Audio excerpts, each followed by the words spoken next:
ಸಾವಿರಾರು ವರ್ಷಗಳ ಹಿಂದೆ ಮಾನವನು ರೋಗವನ್ನು ಗೆಲ್ಲಲು ಪ್ರಕೃತಿಯತ್ತ ಮುಖ ಮಾಡಿದಾಗ ಅವಳ ಮಡಿಲಲ್ಲಿ ಹುಟ್ಟಿತು ಆಯುರ್ವೇದ.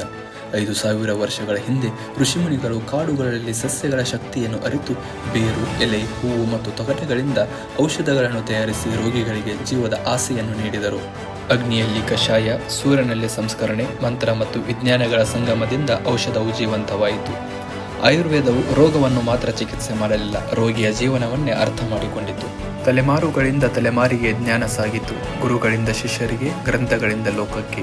ಇಂದು ಆ ಪುರಾತನ ಔಷಧಿಕ ತಯಾರಿಕಾ ಪದ್ಧತಿಗಳು ಆಧುನಿಕ ವಿಜ್ಞಾನ ಮತ್ತು ಸಂಶೋಧನೆಯೊಂದಿಗೆ ಬೆರೆತು ಲಕ್ಷಾಂತರ ಜನರ ಆರೋಗ್ಯವನ್ನು ಕಾಪಾಡುತ್ತಿವೆ.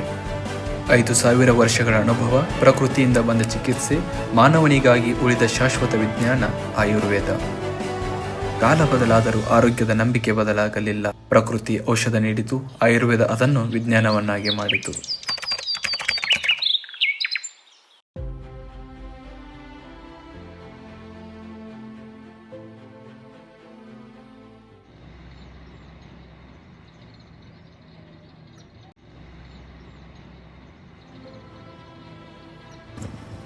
ಉತ್ತಮ ಆಹಾರ, ಉತ್ತಮ ಆರೋಗ್ಯ. ಆಹಾರವೇ ಮಹಾಭವಿಷ್ಯದ.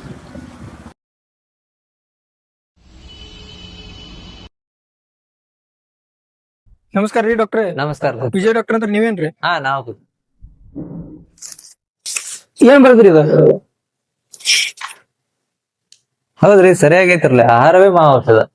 ನೀವ್ ಹೇಳ್ದಂಗ ಆಹಾರ ಔಷಧ ಆಗ್ತಿತ್ತಂತಂದ್ರ ಔಷಧ ಕಂಪನಿಯವರು ಔಷಧ ತಯಾರು ಮಾಡ್ತಿದ್ರಿ, ಮತ್ತ ಆಹಾರವನ್ನ ಪ್ಯಾಕ್ ಮಾಡಿ ಮಾರ್ತಿದ್ರಲ್ಲ. ನೀವು ಜನರಿಗೆ ತಪ್ಪು ಮಾಹಿತಿ ಹಬ್ಸೋದನ್ನ ಬಿಟ್ಬಿಡ್ರಿ. ಆಹಾರ ಹಾಗೆ ಸೇವಿಸಿದ್ರೆ ಔಷಧ ಆಗಂಗಿಲ್ಲ. ಯಾವ ಆಹಾರ ಯಾವ ತರ ತಯಾರಿಸಿ ಯಾವ ಸಮಯದಲ್ಲಿ ಯಾವ ಕಡೆ ಸೇವಿಸ್ತೀವಿ ಅನ್ನೋದು ಬಹಳ ಇಂಪಾರ್ಟೆಂಟ್ ಆಗುತ್ತೆ. ಇದನ್ನೆಲ್ಲ ನಮ್ಮ ಆಚಾರ್ಯರು ಸಾವಿರಾರು ವರ್ಷಗಳ ಹಿಂದೆ ಸಂಹಿತದಲ್ಲಿ ತಿಳಿಸಿದಾರೆ.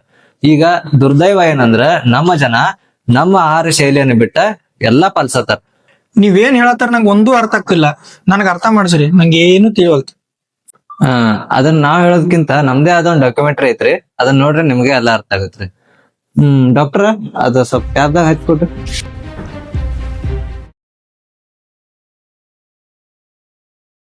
ಇವರು ಧನುಷ್ ಮತ್ತು ವಿಜಯ್ ಇಬ್ಬರು ಒಂದೇ ಕಾಲೇಜಿನಲ್ಲಿ BAMS ಪದವಿ ಪಡೆದು ಇಬ್ಬರು ಬೇರೆ ದಿಕ್ಕುಗಳಿಗೆ ಹೊರಟಿದ್ದಾರೆ. ಒಬ್ಬರು ದುಡಿಮೆಗಾಗಿ, ಇನ್ನೊಬ್ಬರು ಧರ್ಮಕ್ಕಾಗಿ. ತುಂಬಾ ಹೆಸರುವಾಸಿಯಾದ ಸದಾ ರೋಗಿಗಳಿಂದಲೇ ಕೂಡಿದ ನಗರದ ಕೇಂದ್ರ ಭಾಗದಲ್ಲಿರುವುದು ಡಾಕ್ಟರ್ ಧನುಷ್ ಅವರ ಆಸ್ಪತ್ರೆ. ರೋಗಿಯ ನೋವಿಗೆ ಸ್ಪಂದನೆ ಇಲ್ಲ, ಪ್ರಶ್ನೆಗಳಿಗೆ ಉತ್ತರವಿಲ್ಲ. ಆಹಾರವೇ ಔಷಧ ಎಂದು ವೇದಗಳು ಹೇಳಿದರೂ ಧನುಷ್ ಅದನ್ನು ತಿರಸ್ಕರಿಸಿ ಔಷಧವೇ ಸಾಕು, ಊಟ ಎಷ್ಟಾದರೂ ತಿನ್ನಿ ಎಂದು ಗರ್ವದ ಮಾತುಗಳು ಇವರದು. ಅದೇ ಇನ್ನೊಂದೆಡೆ ಈ ಹಳ್ಳಿಯ ಬದಿ ಇರುವ ಒಂದು ಸಣ್ಣ ಆಸ್ಪತ್ರೆ. ಜನಸಂಚಾರ ಇಲ್ಲ, ರೋಗಿಗಳ ಸಾಲಂತೂ ಮೊದಲೇ ಇಲ್ಲ. ಆದರೆ ಈ ಸಣ್ಣ ಕೋಣೆಯಲ್ಲಿ ನಡೆಯುತ್ತಿರುವುದು ಒಂದು ದೊಡ್ಡ ವೈದ್ಯ. ಡಾಕ್ಟರ್ ವಿಜಯ್ ಅವರು ಪ್ರತಿಯೊಬ್ಬ ರೋಗಿಯೊಂದಿಗೆ ಸಮಯ ಕಳೆಯುತ್ತಿದ್ದರು. ಅವರು ಹೇಳುತ್ತಿದ್ದರು, ಆಹಾರವೇ ಔಷಧ, ಪ್ರಕೃತಿಯ ನಿಜವಾದ ವೈದ್ಯ. ಅವರು ಸಾತ್ವಿಕ ಆಹಾರ, ಋತುಸಜ್ಜಿತ ಆಹಾರ, ನಿದ್ರೆ ಮತ್ತು ಮನಸ್ಸಿನ ಶಾಂತಿ ಬಗ್ಗೆ ಬೋಧಿಸುತ್ತಿದ್ದರು. ಜನರು ಮೊದಲು ನಂಬಲಿಲ್ಲ, ಕೆಲವರು ಮಾತ್ರ ಮರಳಿ ಬಂದರು. ಆದಾಯ ಕಡಿಮೆ ಇದ್ದರೂ ಅವರ ಹೆಸರು ಜನರ ಮನದಾಳದಲ್ಲಿ ಮೂಡಿತು. ಕೆಲವು ವರ್ಷಗಳ ನಂತರ ಕಾಲ ಕಳೆದಂತೆ ಡಾಕ್ಟರ್ ಧನುಷ್ ಅವರ ಹೊಳೆಯುತ್ತಿದ್ದ ಜೀವನ ನಿಧಾನವಾಗಿ ನಸುಕಿನ ಹೊತ್ತಿನ ಹಾಗೆ ಮಾಯವಾಯಿತು. ಹಣ, ಹೆಸರು, ಖ್ಯಾತಿ ಎಲ್ಲವೂ ಅವರ ಕೈಚೆಲ್ಲಿ ಜಾರಿತು. ಮಗ್ನತೆಯಿಂದ ಮಾಡಿದ ಅವೈದ್ಯ ಚಿಕಿತ್ಸೆ ಕೊನೆಯಲ್ಲಿ ಅವರ ಮನಸ್ಸಿನ ಶಾಂತಿಯನ್ನು ಕಿತ್ತುಕೊಂಡಿತು.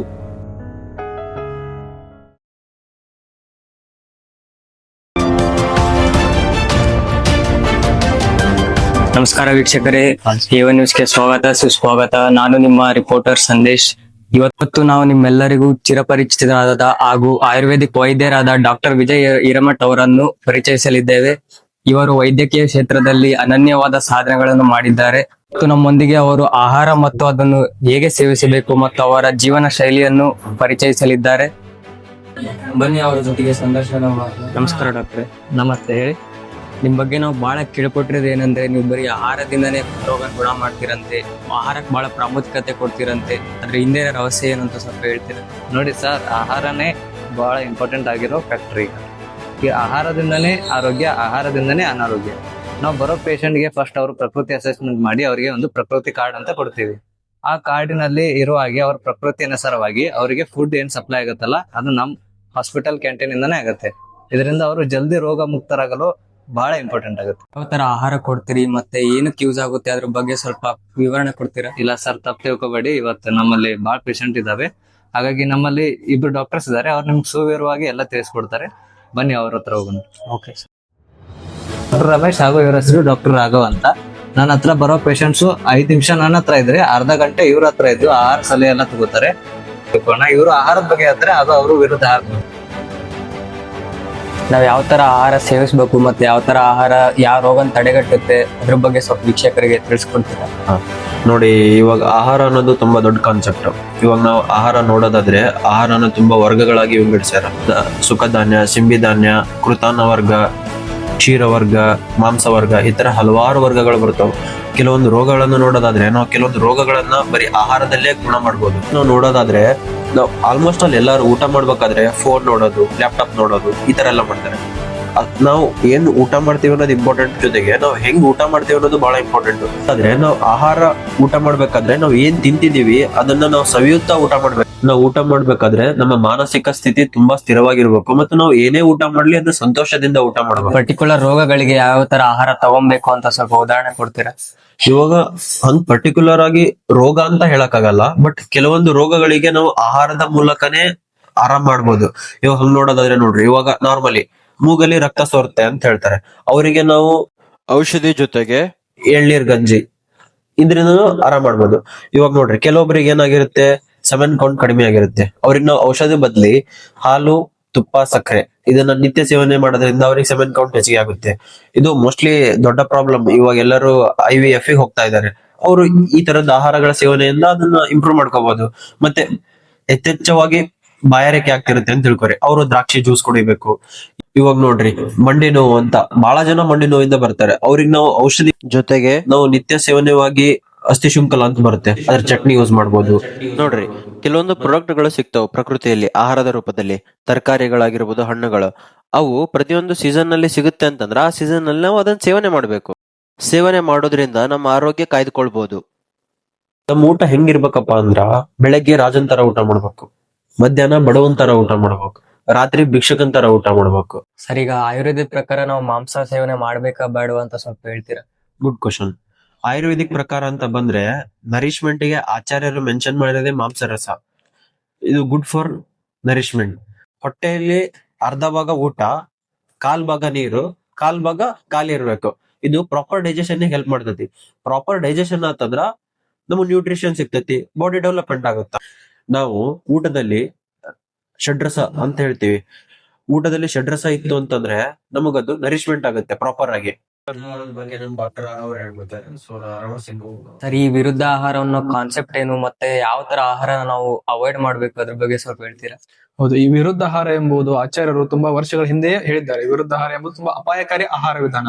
ಇದು ನಾವು ನೇರವಾಗಿ ನಮ್ಮ ದೇಹಕ್ಕೆ ಆಗುವಂತ ರೋಗಗಳಿಗೆ ಕಾರಣವಾಗುತ್ತದೆ. ಉದಾಹರಣೆ ಹೇಳ್ಬೇಕಂದ್ರೆ, ನೀವು ಯಾರೋ ವಾಟ್ಸ್ಆಪ್ ಅಲ್ಲಿ ಹೇಳಿದ್ರು, ಇನ್ಸ್ಟಾಗ್ರಾಮ್ ಅಲ್ಲಿ ನೋಡಿದ್ರಿ ಅಂತ ಹೇಳಿ ಫ್ಯಾಟ್ ಅನ್ನ ಕರಗಿಸ್ಬೇಕಂತ ಹೇಳಿ ಬಿಸಿನೀರಲ್ಲಿ ಜೇನುತುಪ್ಪ ಹಾಕೊಂಡು ಕುಡಿತೀರಿ. ಇದು ಅತ್ಯಂತ ವಿರುದ್ಧವಾದ ಆಹಾರ. ಇವಾಗ ಬಹಳ ಜನ ಈ ತಪ್ಪನ್ನು ಮಾಡೇ ಮಾಡ್ತಾರೆ. ಅನ್ನ ಜೊತೆ ಉಪ್ಪನ್ನ ಸಂಸ್ಕಾರ ಮಾಡಬಾರ್ದು, ಉಪ್ಪು ಸಂಯೋಗ ಆಗಬೇಕು. ಈ ಆಹಾರದ ಬಗ್ಗೆ ನಮ್ಮ ಚರಕಾಚಾರ್ಯರು ಎಷ್ಟು ಸುಂದರವಾಗಿ ವಿವರಿಸಿದ್ದಾರೆ ಅಂದರೆ, ಒಂದು ಶ್ಲೋಕದಲ್ಲಿ ಅವರು ಹೇಳ್ತಾರೆ, ಆಹಾರ ಸಂಭವಂ ವಸ್ತು ರೋಗಶ್ಚ ಆಹಾರ ಸಂಭವ ಹಿತಾಹಿತ ವಿಶೇಷಾಶ್ಚ ವಿಶೇಷ ಸುಖ ದುಃಖಯೋ. ಅಂದರೆ ನಮ್ಮ ದೇಹದಲ್ಲಿ ಆಗುವ ಆರೋಗ್ಯ ಮತ್ತು ಅಸ್ವಸ್ಥತೆಗೆ ಮೂಲ ಕಾರಣವೇ ಈ ಆಹಾರ. ಧನ್ಯವಾದಗಳು ಸರ್, ಆಹಾರದ ಬಗ್ಗೆ ಇಷ್ಟೊಂದು ಮಾಹಿತಿ ಕೊಟ್ಟು ಇಷ್ಟೊಂದು ತಿಳಿಸ್ಕೊಟ್ಟಿದ್ದಕ್ಕೆ. ನೋಡಿದ್ರಲ್ಲ ವೀಕ್ಷಕರೇ, ಇದರಿಂದ ಏನ್ ಅರ್ಥ ಆಗುತ್ತೆ ಅಂದ್ರೆ, ನಿಮ್ಗೆ ಸರಿಯಾದ ಆಹಾರ ಸೇವಿಸಿ ಮತ್ತು ಆರೋಗ್ಯವಾಗಿರಿ. ಹೆಚ್ಚಿನ ಮಾಹಿತಿಗಾಗಿ ನೋಡ್ತಾ ಇರಿ A1 ನ್ಯೂಸ್, ನೇರ ದಿಟ್ಟ ನಿರಂತರ. ನಂದ್ ಇವಾಗ ನೀವು ಕಣ್ ತೆರ್ಸಿ ಬಿಟ್ರಿ. ಆಹಾರ ಅಂದ್ರ ಬಹಳ ಐತ್ರಿ ಆಹಾರದ ಒಳಗೆಲ್ಲ. ಈಗ ನಂಗ ಎಲ್ಲಾ ಸಂಪೂರ್ಣವಾಗಿ ಅರ್ಥ ಆಯ್ತ್ರಿ. ನಿಮ್ನ ಏನೋ ತಿಳ್ಕೊಂಡಿದ್ದೀರಿ, ನೀವ್ ಏನೋ ಅದಿರಿ ಸರ, ತಪ್ಪಾಯ್ತು ಸರ. ನಿನಗ ಅರ್ಥ ಆಯ್ತಲ್ಲಪ್ಪ, ನನಗಷ್ಟೇ ಸಾಕು. ನೀನ್ ಹೋಗಿ ಮತ್ತೊಬ್ಬರಿಗೆ ಅರ್ಥ ಮಾಡಿಸ್ಬೇಕು. ನಾನ್ ಸಾಮಾನ್ಯ ಜನರಿಗೆ ಅರ್ಥ ಆಗ್ಲಿ ಅಂತಾನೆ ಈ ಡಾಕ್ಯುಮೆಂಟರಿ ಮಾಡಕ್ ಒಪ್ಕೊಂಡಿದ್ದು. ಅದಕ್ಕೆ ನಮ್ಮ ಆಚಾರ್ಯ ಹೇಳೋದು, ಆಹಾರವೇ ಮಹಾಭೈಷಜ. ಆಯ್ತಪ್ಪ, ಹೋಗಿ ಬಾ, ಒಳ್ಳೇದಾಗ್ಲಿ.